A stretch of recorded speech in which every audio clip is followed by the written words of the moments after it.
Moi, je suis Hugues donc, de Saint-Vincent. J'ai cofondé Fly the Nest et Avolare. Donc, nous, on accompagne les entrepreneurs et leurs équipes pour qu'ils réussissent avec Fly the Nest leur croissance, leur changement d'échelle. C'est un peu de ça dont on va parler aujourd'hui. Et côté Avolare, c'est plutôt les PME, les ETI pour qu'ils réussissent les grands moments de vie, de développement des ETI, des PME. Ça peut être une croissance externe, un rachat, une transmission d'entreprise, le passage d'un cap avec le management intermédiaire. Enfin voilà, plein de cas comme ça que vous connaissez. Donc je suis ravi aujourd'hui de parler d'exécution et de stratégie avec Thibaut, donc de Divine. Peut-être Thibaut, une première question, tu peux peut-être te présenter Divine. Et puis quand on a préparé la conférence, tu m'as dit il faut un titre un peu accrocheur, donc me dire pourquoi 1% d'idées, 99% d'exécution.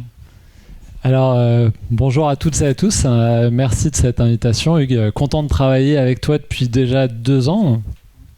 Tu nous supportes, tu supportes tous nos changements de cap, toutes nos super idées, parce qu'on a beaucoup d'idées. Mais à la fin de la fin, c'est ce que je disais à Hugues. D'ailleurs, c'est quoi une bonne idée ? La question à 100 € après le déjeuner, je ne sais pas si ça vous sauvera de la sieste, mais non, le sujet... Donc moi je suis Thibaut Jarreau, je suis passionné de vin. J'ai cofondé Divine qui est une start-up ou une scale-up. On distribue des vins et spiritueux en mini bouteilles d'un verre de vin aux hôtels et aux restaurants. On équipe 1300 hôtels et restaurants en Europe, dans 4 pays. Et donc du coup ce qu'on permet à nos clients c'est de doubler leur résultat net annuel. C'est une sacrée proposition de valeur, doubler son résultat net annuel. Donc en fait, pour la faire courte, et puis je ne vais pas trop parler du business, mais pour que vous compreniez bien, nous, notre sujet, c'est un sujet d'excellence opérationnelle à la fin de la fin. Et donc, ce qu'on fait pour nos clients, c'est qu'on leur permet d'avoir des grands crus au vert, de développer leur carte, mais surtout de transformer leur serveur en bons vendeurs de vin. Et ça, en fait... c'est clairement un sujet d'excellence opérationnelle parce qu'il faut supprimer beaucoup de choses dans le parcours de vente pour que ça marche. Je vous en reparlerai après. Donc le sujet de Divine, aujourd'hui on est 90 dans l'équipe et donc on a commencé il y a 10 ans, donc ça fait un petit peu de temps, avec un positionnement au départ qui était le Nespresso des grands crus pour les particuliers. Alors, on a fait pas mal de changements, pas mal de pivots et donc j'ai fait... avant ça, 10 ans dans la cosmétique, donc pour différentes marques, du premium au luxe, avec pas mal de sujets d'excellence opérationnelle. J'ai déployé du Lean Six Sigma dans des sites industriels, logistique, supply chain. Et ça nous a beaucoup aidé pour Divine. Je vous ai expliqué en quoi on a pu transposer ça, notamment avec ce qu'on a fait avec... Hugues et Fly the Nest. Mais je vais vous raconter une petite anecdote pour démarrer, qui est quelque chose malheureusement que j'ai vu beaucoup de fois et que je vois en moyenne tous les 6 mois. Alors c'est un gars un soir qui m'appelle, qui me dit la semaine d'avant, est-ce qu'on peut se voir ? Je suis en train de lancer mon entreprise. Du coup, je voudrais vous montrer mon business plan. Bon, ok, après, c'est la première boîte que je crée pour Divine, donc je suis peut-être pas le meilleur conseil de la Terre sur tous ces sujets-là. Il y a plein de gens qui le font très bien aussi. Donc, je le vois. Et puis, il me dit, il ouvre le fichier Excel, il monte le truc. Je lui dis, attends, ouvre pas tout de suite ton fichier Excel. C'est quoi ton produit ? Comment tu vas gagner de l'argent ? Je ne sais pas si je peux vous le dire parce que je n'ai pas encore protégé mon idée. Ok, mais ça fait combien de temps que tu y es ? Ça fait 1 an. Ok, tu en as parlé à des prospects ? Non, je n'ai pas encore protégé mon idée. J'en ai parlé à ma femme. Ok. Donc voilà, le moment de solitude, mais alors ça, je l'ai vu un paquet de fois. C'est-à-dire, les gens s'imaginent que quand on a créé Divine, alors on a eu une bonne idée. L'idée de départ était mauvaise parce qu'on a switché un certain nombre de fois, donc non, elle n'était pas bonne. Ils s'imaginent que quand vous avez la bonne idée, votre meilleure barrière à l'entrée, c'est de ne pas répéter votre idée. Ça veut dire que si votre business ne tient qu'à ça, vous lancez votre produit, c'est un hand spinner. Dans la seconde qui suit, vous avez 15 000 boîtes qui font des hand spinners. Vous voyez ce que je veux dire ? C'est-à-dire que si le sujet c'était l'idée, une boîte comme Renault qui a fait des Kangoo électriques dans les années 90 se serait pas fait manger le marché de l'électrique par Tesla. Ils étaient là avant, ils avaient des dizaines de milliers de collaborateurs. Donc le sujet de l'idée, c'est une idée reçue, sans faire de mauvais jeu de mots. Mais alors, si c'est pas l'idée, qu'est-ce qui fait la différence ? Alors, moi, je vais vous donner ma vision d'entrepreneur, d'ex-cadre de l'industrie, qui n'est pas une vision, bien sûr, c'est ma vision, et il y a plein d'autres points de vue là-dessus. Mais j'ai fait beaucoup d'erreurs et j'ai appris un truc. La première erreur qu'on a faite chez Divine, comme dans beaucoup de boîtes, c'est quand vous avez une innovation de rupture.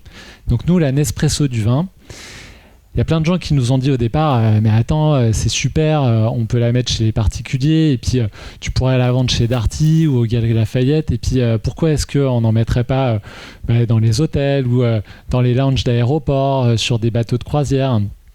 Pourquoi est-ce qu'on n'en mettrait pas chez les cavistes ? Et puis, tu sais, à Singapour, j'ai vu, à Hong Kong, il y a plein de gens qui s'intéressent au vin.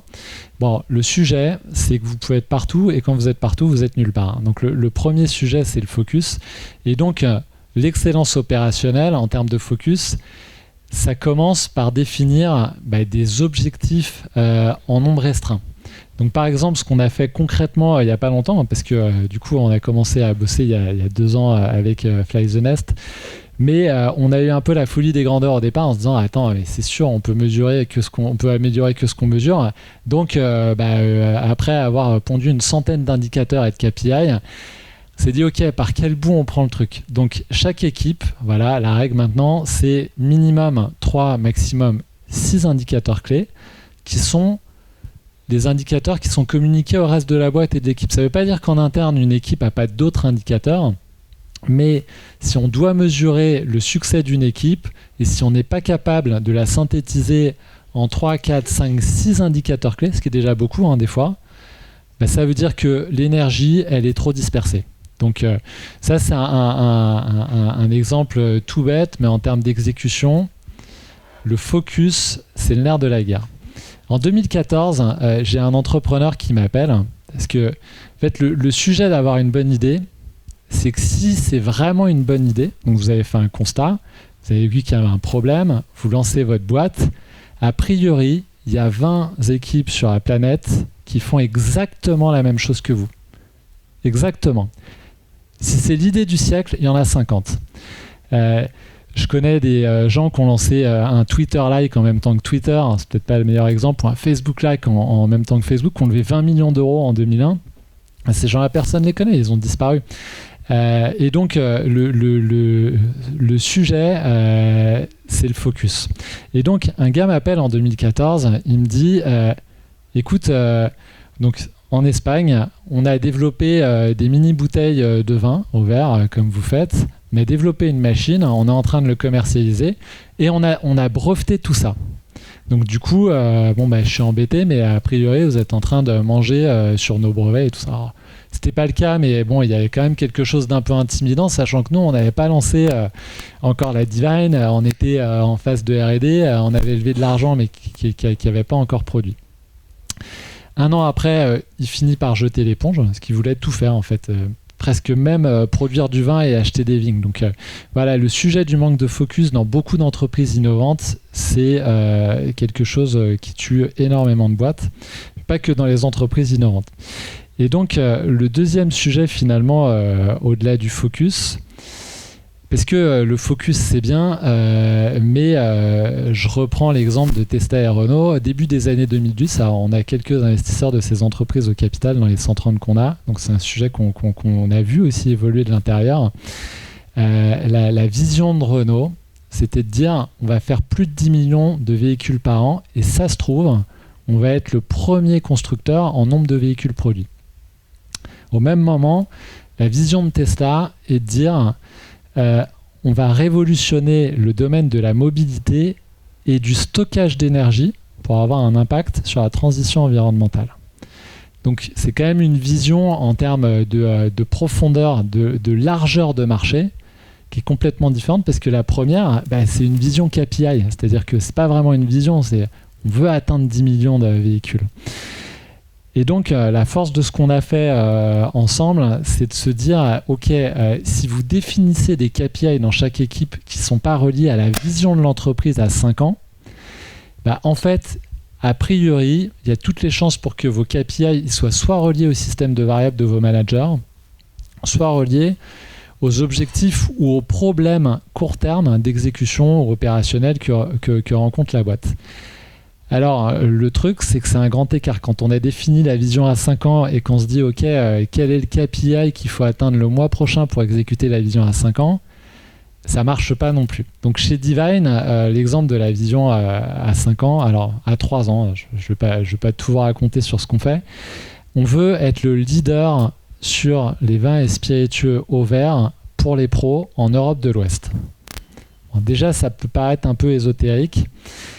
Donc la vision, on l'a déclinée avec votre aide aussi, en disant une vision a de sens que si on relie des KPI, donc ce qu'on appelle des key results, à cette vision. Alors, maximum 3 à 6, pas d'excès. Et donc, qu'est-ce que ça veut dire être la référence dans le vin au vert premium pour les pros en Europe de l'Ouest ? On veut avoir un taux de pénétration dans les 20 plus grandes villes européennes qu'on vise qui est au moins de 20%. Aujourd'hui, à Paris, on équipe 15% des 4 et 5 étoiles. On veut que dans les 20 plus grandes villes, il y ait au moins 20% de pénétration sur Divine.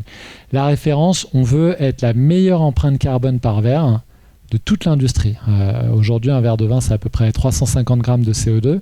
On arrive, quand on part directement d'une cuve ou d'une barrique, à être à moins de 200 grammes de CO2, mais que pour 10%, 5% des produits aujourd'hui, ce qui est peu. Donc, on a un peu de boulot, mais on sait qu'on a une techno qui permet d'y arriver. On supprime les pertes, on peut supprimer le goût de bouchon, donc il y a beaucoup de choses qui peuvent tourner autour de ça. Et donc, du coup, on a décliné différents key results par rapport à ça. Et après, on a décliné la vision sur 2023, les key results sur 2023, et après, le fait que chaque équipe construise sa vision d'équipe par rapport à ça. Donc, l'OKR, je ne sais pas si vous êtes familier avec ça, Objective and Key Result. Le point de départ, alors je le dis avec mes mots, tu le diras mieux que moi, c'est de dire une vision sans indicateur, ça sert à rien. Un indicateur sans vision ne sert à rien.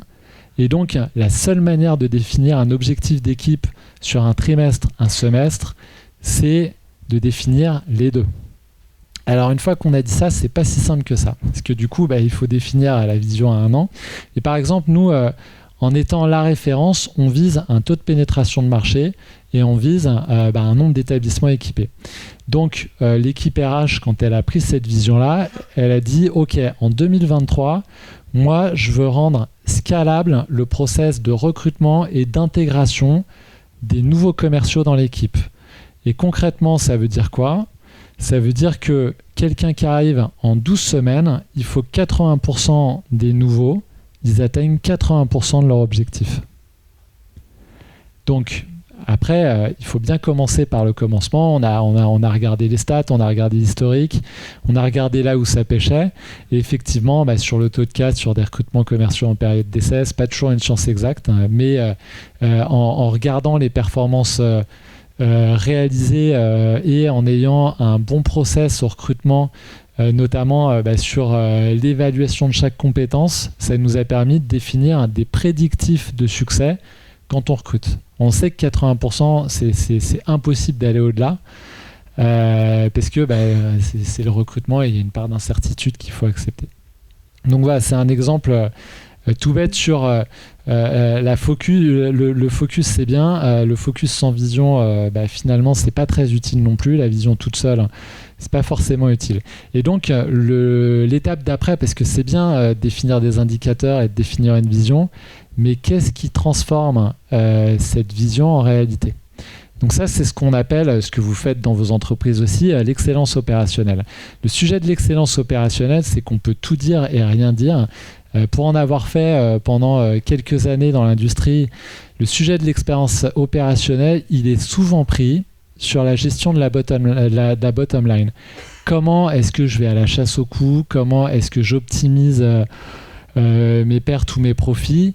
Alors que le sujet qui crée de la valeur à la fin, alors je ne dis pas qu'il ne faut pas le faire, c'est important bien sûr, mais c'est comment je développe mes revenus. Et le sujet de l'excellence opérationnelle, c'est d'abord un sujet de revenus. C'est comment est-ce que vous rendez répétable votre expérience client. Comment est-ce que le produit ou le service qui est délivré au client est strictement répétable.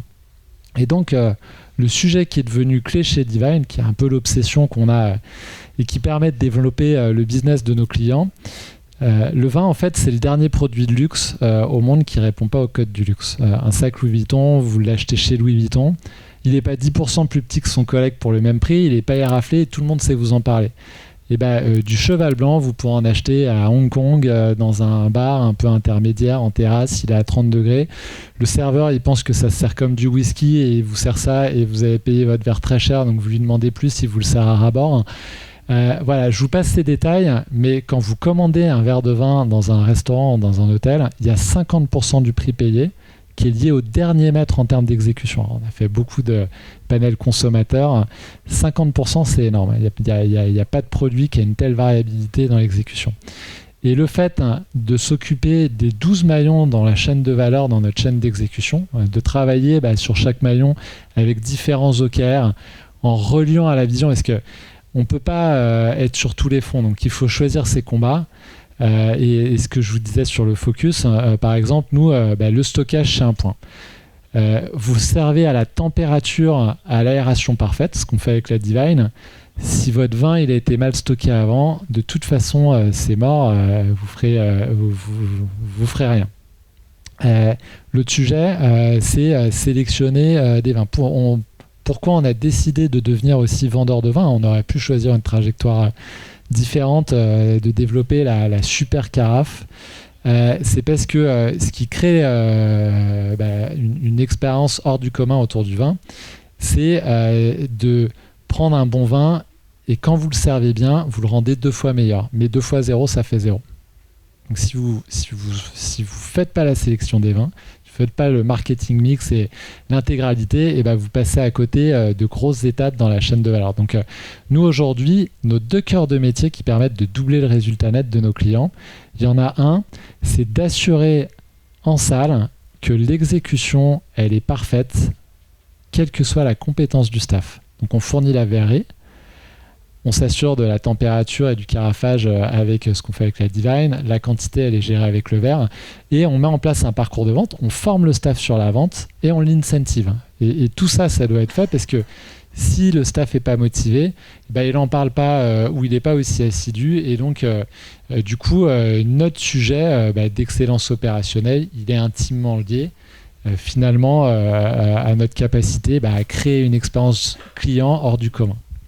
Donc si on résume un peu avec mes mots ce que tu as dit, c'est première chose, c'est avoir conscience de ça ou ces chaînes de valeur en fonction de si on vend un produit ou si on a envie d'innover sur d'autres produits aussi, d'avoir conscience de ces d'autres chaînes de valeur. Donc peut-être ça sera produits vendus différemment avec des différents prix, des cibles différentes, qu'évidemment tous les collaborateurs aient conscience de ça, et d'essayer quand on essaye d'améliorer cette chaîne de valeur, d'être très focus sur les points qu'on veut améliorer.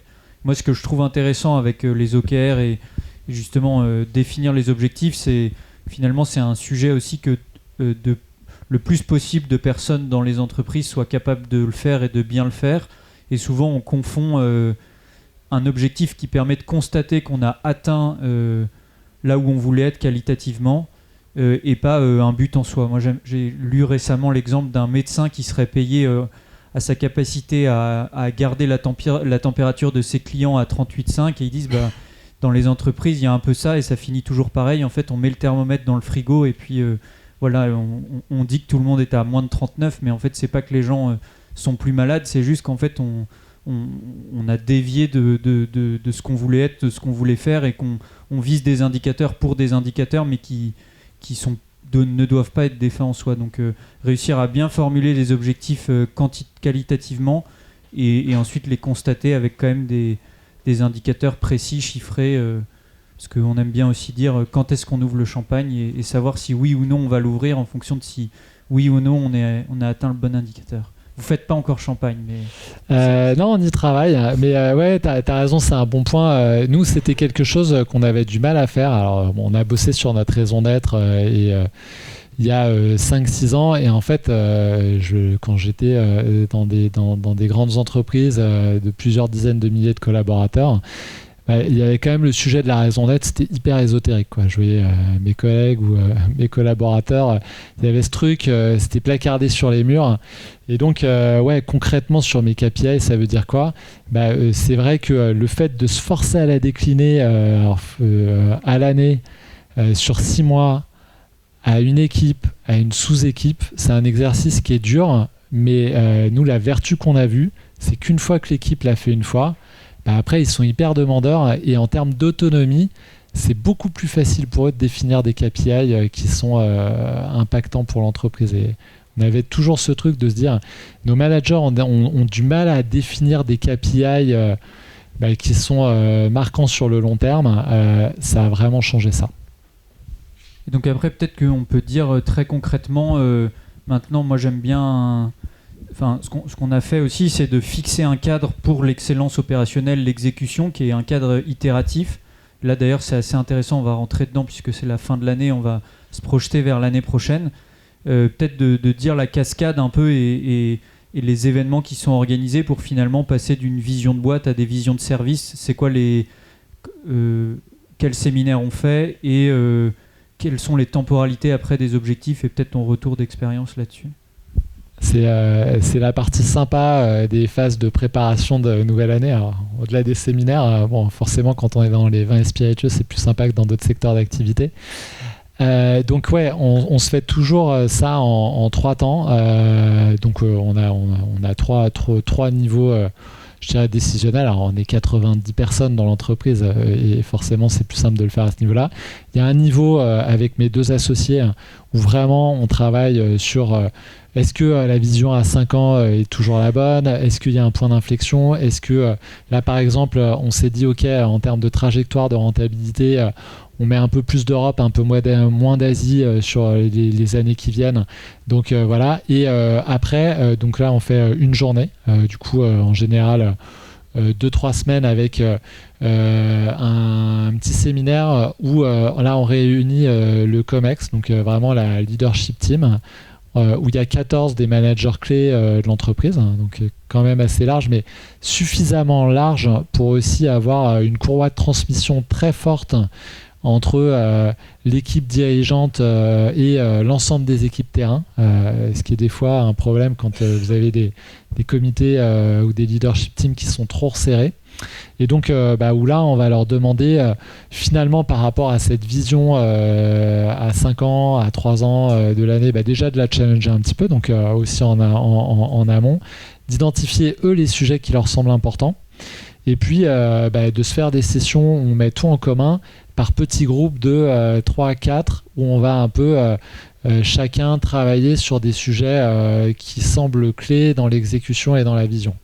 En se disant, ok, si on doit décliner par exemple le sujet de rentabilité par zone sur 2024, c'est quoi les indicateurs clés, c'est quoi la vision, c'est quoi les projets, le plan d'action qu'il va falloir mener. Et donc ça se fait sur 1 ou 2 jours, donc c'est la 2e étape. 3e étape, du coup là on fait une session avec toute l'entreprise où chaque service va prendre cette vision-là opérationnelle 6-12 mois et va se dire, ok, au niveau de mon service, au niveau de mon poste, comment est-ce que je vais pouvoir aller dans le sens de cette vision-là et comment je peux mesurer le succès et à quel moment je sabre le champagne, quoi.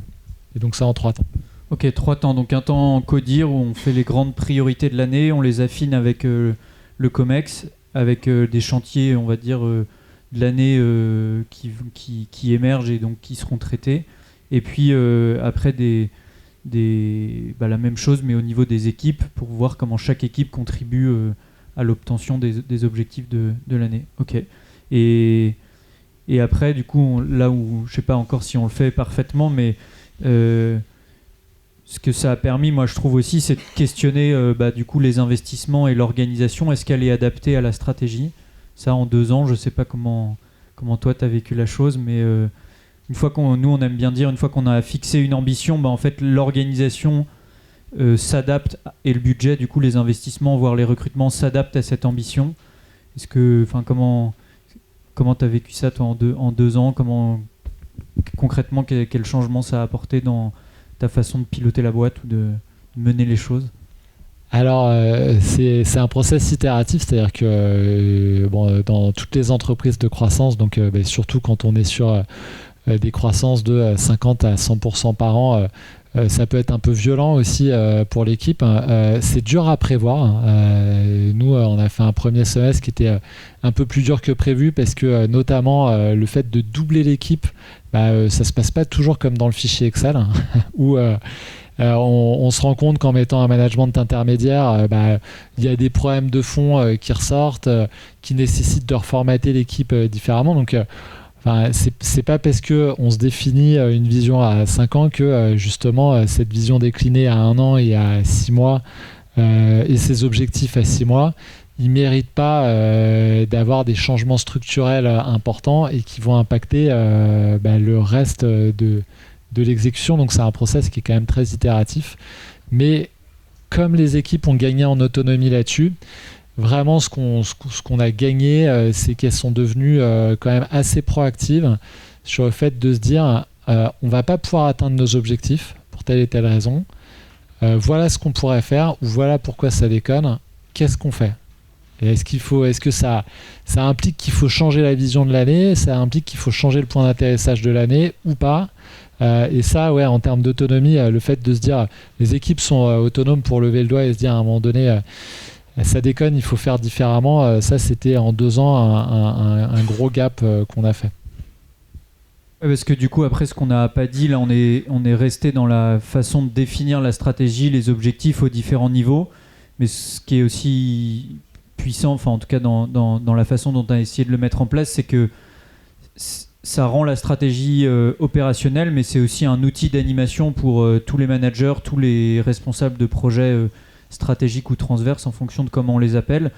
Et eux, en fait, ça les outille pour animer leur propre équipe. Et donc, il y a aussi un alignement, on va dire, dans l'animation, peut-être semaine après semaine, ou en tout cas mois par mois, pour voir effectivement si on change de trajectoire, pouvoir le dire, lever la main et réorienter finalement assez rapidement et pas, 3 mois, 6 mois ou 9 mois plus tard, quoi. Ouais, et puis en termes de méthodo, des concepts qui n'étaient pas toujours bien maîtrisés, même dans des plus grosses entreprises. C'est OK, on lance un projet, mais on s'assure que c'est quoi la definition of ready? C'est à partir de quel moment je considère que j'ai réuni tous les préalables pour lancer le projet. Et puis, c'est quoi la definition of done? C'est-à-dire qu'à partir de quel moment on peut dire que OK, on a atteint l'objectif, que le client interne ou le client final, il est content. Et en termes de méthodo, le fait d'avoir travaillé à l'ensemble de tous les niveaux de collaborateurs dans l'entreprise, ça a permis aussi de leur donner un peu d'autonomie sur ce qu'ils pouvaient faire eux-mêmes dans leur job, quoi. Top, merci Thibaut. Peut-être tu aurais un conseil, je ne sais pas, parce que dans les plus grands environnements, plusieurs centaines de collaborateurs, soit dans des grosses PME, des ETI ou des grands groupes, quel élément te semblerait pertinent ou il pourrait reprendre, soit pour, on parle d'innover, donc créer, comme on le disait tout à l'heure, des nouveaux produits, nouvelles chaînes de valeur, ou améliorer leurs produits actuels? Alors sur un des piliers de l'excellence opérationnelle, alors je reviens plus au côté industriel sur des méthodes comme le Lean Six Sigma. Il y a un point qui revient tout le temps qui est la voix du client. La voix du client. C'est pas que des sujets de maîtrise de coûts, c'est pas que des sujets de répétabilité des process, c'est qu'à un moment donné, vous pouvez mettre toutes les équipes du monde et tout l'argent du monde, vous n'arriverez pas à mettre tous vos process sous contrôle. Et c'est plutôt souhaitable parce que c'est ça qui donne de l'agilité aussi à vos équipes. Donc si j'ai qu'un seul conseil sur les sujets d'excellence opérationnelle, et ce qui est des fois contre-intuitif dans les boîtes, c'est partez du client, partez de la top line. C'est pas un outil de cost killing, même si ça peut être utilisé pour ça. C'est un outil qui doit créer de la valeur parce que une fois que votre promesse, votre produit est parfaitement répétable, la valeur créée et la puissance de marque que ça confère, c'est ça qui fait que la boîte a un socle de croissance qui est hyper solide. Donc pas oublier la voix du client. Top, merci beaucoup. On peut applaudir Thibaut comme... Merci. On voulait volontairement essayer de ne pas être trop long pour pouvoir peut-être prendre quelques questions qui seront plus, on va dire, qui correspondent plus à vos attentes, où vous en êtes dans vos expériences entrepreneuriales ou votre entreprise. S'il y a des questions...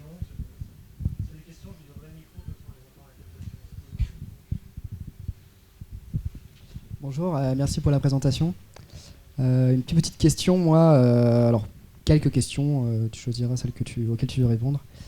C'est la dissonance qu'il peut y avoir entre le variable des managers et leur incentive personnel et les OKR, justement. Dans un monde parfait, ils devraient être plutôt en phase.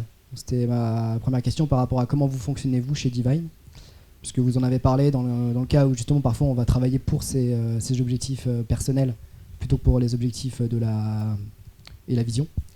Le deuxième, c'est l'incentive des serveurs. Je ne suis pas sûr d'avoir vraiment bien compris, puisque a priori, ils sont employés plutôt par le restaurant et pas par Divine.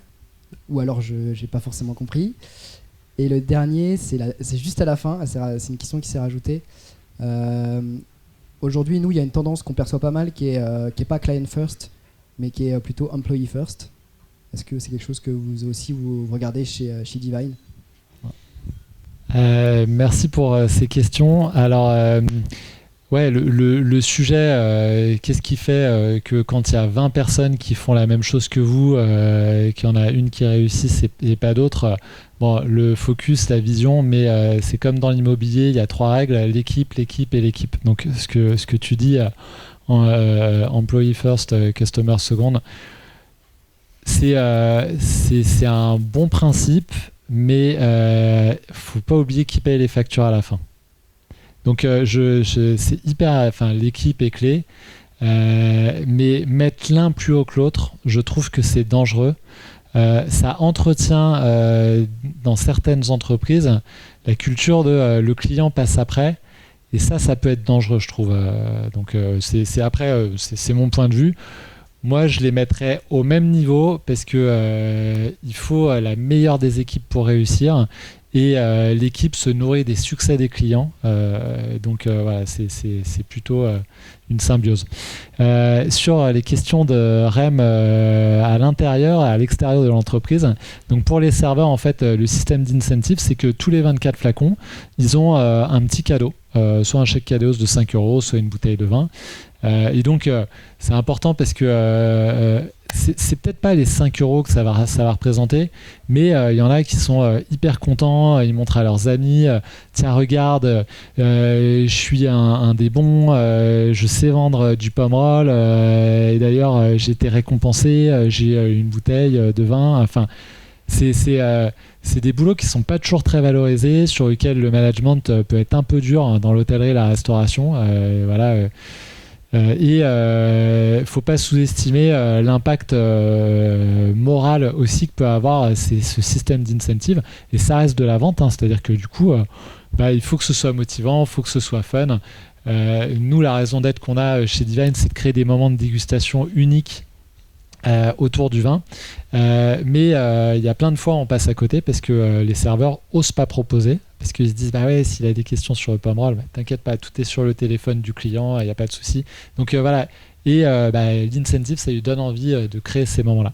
Et puis en interne, il faut un barycentre forcément entre la performance individuelle et la performance collective. Alors ça tombe bien, il y a des outils qui sont assez bien calibrés en France entre l'intéressement notamment, ou des primes collectives qui peuvent être aussi au niveau du service. Il y a des primes de binôme, des primes trimestrielles qu'on peut avoir au niveau de certaines équipes. Et après, sur le variable, la performance individuelle, elle est importante, en tout cas dans notre culture d'entreprise. Et charge à nous de s'assurer que le système de cascade d'objectifs et de vision soit suffisamment bon et pertinent pour que quand on arrive au niveau de l'individu, ça lui parle et il a envie de se défoncer pour ça, quoi.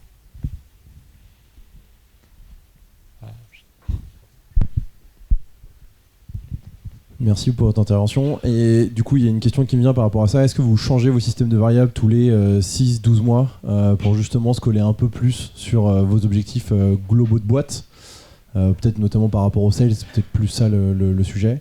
Et j'avais une deuxième question par rapport à votre COMEX de 14 personnes, ou de leadership team, je ne sais pas comment vous l'avez appelé. En fait, qui c'est? Parce que je suppose que vous n'avez pas 14 départements avec 14 espèces de directeurs. C'est du middle management plutôt, les 14 personnes. Enfin, qui ils sont en fait finalement, cette question-là? Alors ouais, il y a donc pour répondre à la première question, la fréquence en moyenne c'est tous les 3 mois sur l'évolution du variable. Donc on essaye d'être assez agile. Alors ça reflète aussi qu'on a un modèle où on cherche encore et toujours à optimiser le cost of sales, les performances de vente. Et donc aussi parce que on sort beaucoup d'évolutions, beaucoup de produits. Là, on sort la 4e génération de Divine en mars. Donc sans doute qu'on va changer un peu le barycentre sur aller chercher des clients qui sont des plus gros porteurs parce qu'on va pouvoir adresser des grosses brasseries. Et là, on va faire évoluer le système un peu de variables aussi dans ce sens-là. Et donc sur ton dernier point, leadership team, ouais, pardon. Et donc sur la leadership team, ouais, il y a. Alors en fait, il y a des gens qu'on gère pas forcément en direct. Donc oui, il y a des middle managers, mais l'ensemble des managers qui ont des équipes suffisamment larges pour représenter 80 ou 90% de l'impact en termes d'atteinte d'objectifs.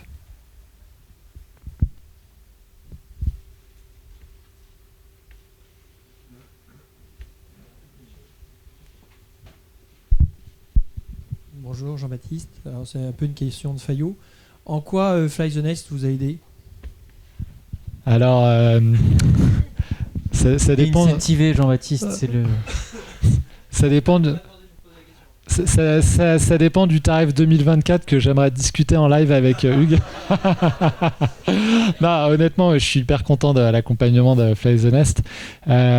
Donc, je suis primo-entrepreneur, donc on a fait un paquet de bêtises avec mes associés sur l'international, sur se tromper sur les marchés. Bon, ce qu'on fait n'a pas encore été fait, donc j'ai envie de me donner le bénéfice du doute par rapport à ça. Et on a appris un truc, c'est que c'est important qu'on a 130 investisseurs au capital. On a des gens qui sont vraiment brillants et qui nous aident, mais on n'a pas le même type de conseils, de réflexion, de doléances existentielles qu'on peut avoir avec eux qu'avec Hugues, où on va travailler aussi d'autres choses. On va travailler la dynamique d'équipe. C'est hyper important parce que on parlait de l'équipe. Quand l'équipe se sent investie, de se dire ok, moi aussi je peux avoir un impact sur la trajectoire de la boîte, en termes d'énergie et de dynamique, ça change tout. Donc c'est vraiment le point qu'on travaille beaucoup avec Hugues, et puis il nous bouscule un peu sur ok les gars, c'est super, mais vous voulez trop en faire, c'est pas assez focus. Voilà ce qui se fait dans d'autres boîtes. Comment est-ce qu'on pourrait faire en termes d'animation sur là on brainstorm, là on est plus directif, et ça c'est important parce que ce qui est important à nos tailles d'entreprise, là on est 90 et puis on a l'ambition d'être beaucoup plus nombreux dans les années à venir, c'est comment est-ce qu'on entretient cette dynamique et ce qu'on appelle un peu le feu sacré dans les boîtes de croissance dans les années qui viennent, et c'est un des gros sujets de travail aussi qu'on a avec Hugues. Donc voilà, très content.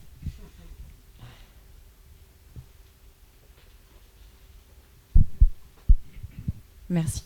J'avais une question, c'était à partir de quel moment vous vous êtes dit que vous aviez besoin d'être accompagné dans votre croissance justement par la boîte d'Hugues pour aller plus loin? Est-ce qu'il y a eu un moment un peu charnière où vous vous êtes dit bon, là il faut qu'on arrête de réfléchir juste entre nous et qu'on se fasse accompagner d'une structure tiers?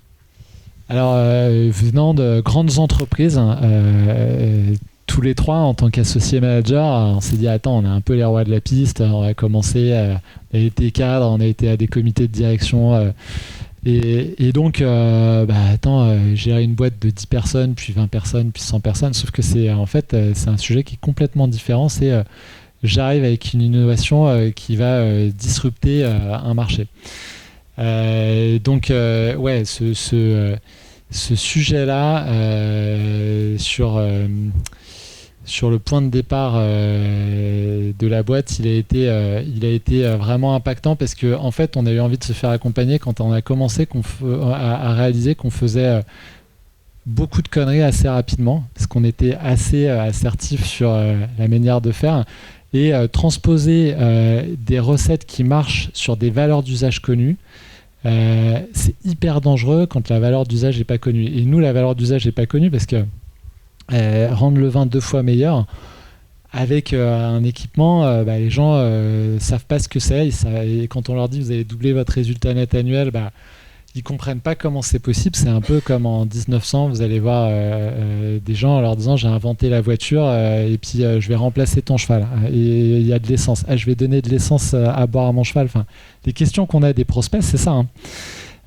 Et donc, on avait entendu parler de Fly the Nest dès le début à Nantes. Vous avez une réputation quand même qui vous précède. Et donc, j'ai appelé Hugues et je lui ai demandé si on ne pouvait pas parler à des boîtes qui avaient été accompagnées par eux, tout simplement. Et puis, on les a fait intervenir sur un premier séminaire en se disant attends, peut-être qu'ils ont bonne réputation, mais ça se trouve chez nous, ça n'a pas marché. Donc on les a fait bosser sur une première presta. Et puis ça fait 2 ans qu'on bosse ensemble.